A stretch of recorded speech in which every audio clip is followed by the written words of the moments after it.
കലാരംഗത്ത്, സംഗീത രംഗത്ത് എന്തായിത്തീരണം, എങ്ങനെയായിത്തീരണം, അങ്ങനെ എന്തെങ്കിലുമൊക്കെ ഒരു പ്ലാൻ ഉണ്ടോ? അങ്ങനെ കാര്യമായിട്ടൊന്നുമില്ല, പോകുന്ന പോലെ പോവാ.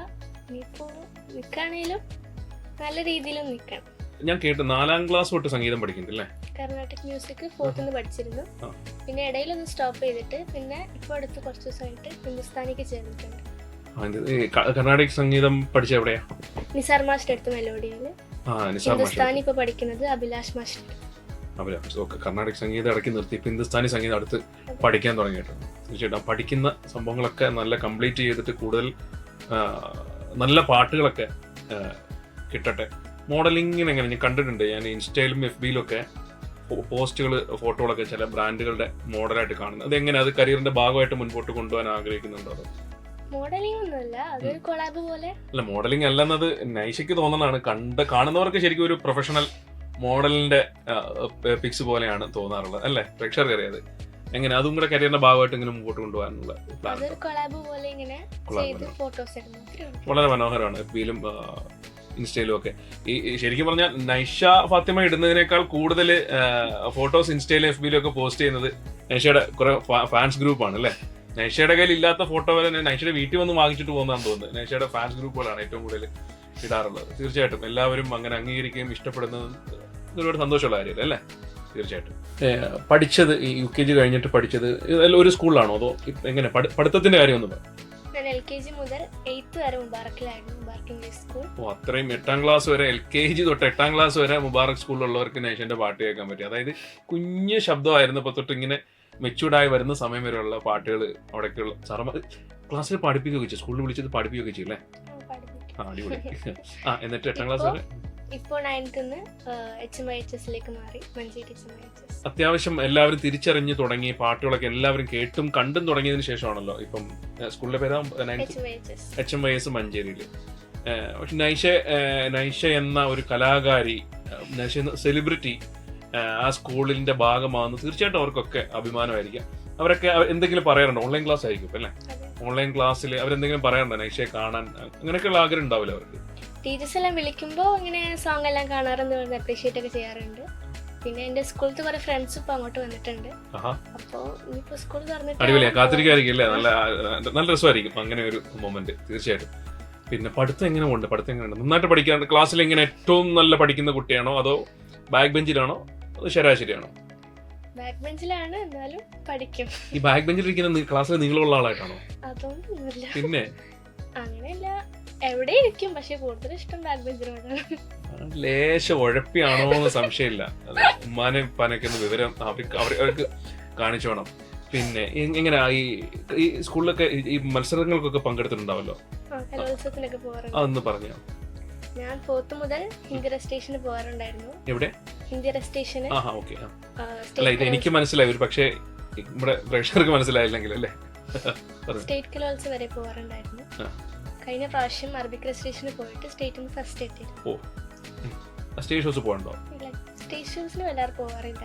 ഇഷ്ടമല്ല, ആ ലെവലിൽ പോകുന്നു. സ്റ്റേജ് ഷോസ് പോകാൻ ഇഷ്ടമില്ല അല്ലേ? പിന്നെ ഇനി എന്താണ് നൈഷയുടെ വരാനിരിക്കുന്ന പ്രൊജക്ടുകൾ? ഇപ്പൊ എന്റെ ചാനലിൽ ഒരു തമിഴ് സോങ് വരാനുണ്ട്. എന്റെ ചാനൽ ഏതാണെന്ന് കൂടെ പറ, ആളുകൾ അറിയട്ടെ. നൈഷ ഫാത്തിമ ഒഫീഷ്യൽ എന്നാണ് ചാനലിന്റെ പേര്. അതിലൊരു തമിഴ് സോങ് വരാനുണ്ട്. പിന്നെ ഗാലറി വിഷൻ ചാനലിൽ ഒരു ഉറുദു സോങ്, പിന്നെ അക്ബർക്കാടെ കൂടെ ഒരു സോങ് വരുന്നുണ്ട്. ഇപ്പോ ഒരു തമിഴ് സോങ് എന്റെ യൂട്യൂബ് ചാനൽ ഇറങ്ങാനുണ്ട്, നൈഷ ഫാത്തിമ ഒഫീഷ്യൽ യൂട്യൂബ് ചാനലിൽ. കൂടെ ഗാലറി വിഷനിലെ ഒരു ഉറുദു സോങ്, പിന്നെ അക്ബർക്കാടെ കൂടെ ഒരു ഡുവറ്റ് ആൽബം ചെയ്യുന്നുണ്ട്. പിന്നെ എമിറേറ്റ്സ് ഓൺ നമ്മുടെ ഈ ചാനലിൽ തന്നെ ഒരു 2 ആൽബം ചെയ്ത് വെച്ചിട്ടുണ്ട്. ഒന്ന് ദുബായിയെ കുറിച്ചുള്ള നജീദ് മർഷാദിക്കയുടെ കൂടെ ചെയ്തൊരു ആൽബം, കൂടെ അറിയാതെ എന്നൊരു ആൽബം. നജീദ് മർഷാദിന്റെ കൂടെ പാടുന്നുണ്ടല്ലേ? നജീദ് മർഷാദിന്റെ കൂടെയാണ് അടുത്ത ഈ മറ്റു പ്രോജക്റ്റുകൾക്ക് ശേഷം വരുന്നത്. നമ്മുടെ എമിറേറ്റ്സ് ഓണിന്റെ തന്നെ ഒരു 2 ആൽബം, ഒന്ന് അറിയാതെ, ദുബായ് എന്നുള്ളത്. തീർച്ചയായിട്ടും ഇഷ്ടപ്പെടുന്ന പാട്ടുകളൊക്കെ ആയിരിക്കും. പാട്ടുകളൊക്കെ കേട്ടിട്ട് എങ്ങനെയുണ്ട്? ഈ പോരാനിരിക്കുന്ന പാട്ടുകളൊക്കെ നല്ല പാട്ടുകളൊക്കെ തന്നെയാണ്. കവർ സോങ്ങുകളൊക്കെ കുറെ ചെയ്തിട്ടുണ്ടല്ലേ? ഓൾമോസ്റ്റ് എല്ലാം റിലീസ് ചെയ്തിട്ടുണ്ട് അല്ലേ ചാനലിലൂടെ? ഏതെങ്കിലും ഒരു തമിഴ് ഇഷ്ടമല്ല, ഈ നമുക്ക് എല്ലാവർക്കും ചില ഭാഷയിലെ പാട്ടുകളൊക്കെ ഇഷ്ടപ്പെടുന്നവർക്കൊക്കെ ഇഷ്ടമായിരിക്കും. അങ്ങനെ ചില ഭാഷയിലെ പാട്ടുകൾ കൂടുതൽ കേൾക്കാനും പാടാനും ഒക്കെ താല്പര്യം ഉണ്ടായിരുന്നു. ഏത് ഭാഷയിലെ പാട്ടാണ് കൂടുതൽ കേൾക്കാനും പാടാനും ഒക്കെ ഇഷ്ടം വരുന്നത്? മലയാളം. മലയാളം തന്നെയാണ്. നമ്മൾ നൈഷയുടെ ഒരു നല്ല പാട്ട് നമ്മൾ കേട്ടായിരുന്നു. നൈഷ തന്നെ പാടിയൊരു പാട്ട്. ഇനി നമുക്ക് ഒരു 2 വരി മലയാളം പാട്ട്, നല്ലൊരു പാട്ട് കേൾക്കാം. ഒരു 2 വരി ഞങ്ങൾ പ്രേക്ഷകർക്ക് വേണ്ടിയിട്ട്. പിടയുന്നൊരെൻ്റെ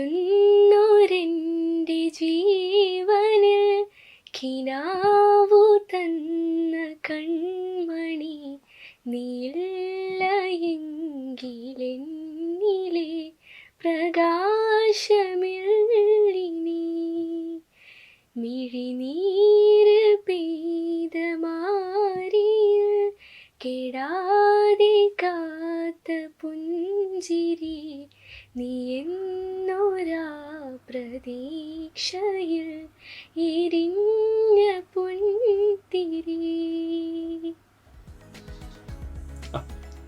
ശരിക്കും ഞാനത് നിന്ന് പോയപ്പോൾ എന്താ പറയേണ്ട ഒരു സ്റ്റക്കായ അവസ്ഥയാണ്. അത്ര മനോഹരമായിട്ട് ഇങ്ങനെ ഈ കേട്ട പാട്ട് ഞാൻ ചെവി കൊണ്ടല്ല, കാരണം ഇത്ര അടുത്തിരുന്ന ആ പാട്ട് കേൾക്കുമ്പോണ്ടല്ലോ, അത് ചെവിയിലോട്ടല്ല, നേരെ നമ്മുടെ ഉള്ളിലേക്ക് ആ പാട്ട് വന്നു. അത്ര മനോഹരമായിട്ട് പാടി. തീർച്ചയായിട്ടും പിന്നണി ഗാന രംഗത്തേക്കും ഒരുപാട് എൻ്റെ മലയാളികൾക്കെല്ലാം കേൾക്കാൻ നൈഷയുടെ പാട്ടുകൾ, എല്ലാവർക്കും കേൾക്കാനുള്ള ഭാഗ്യം തീർച്ചയായിട്ടും ഉണ്ടാവട്ടെ. നൈഷയ്ക്കും അങ്ങനെ ഒരു പാടാനുള്ള അനുഗ്രഹം ഉണ്ടാവട്ടെ.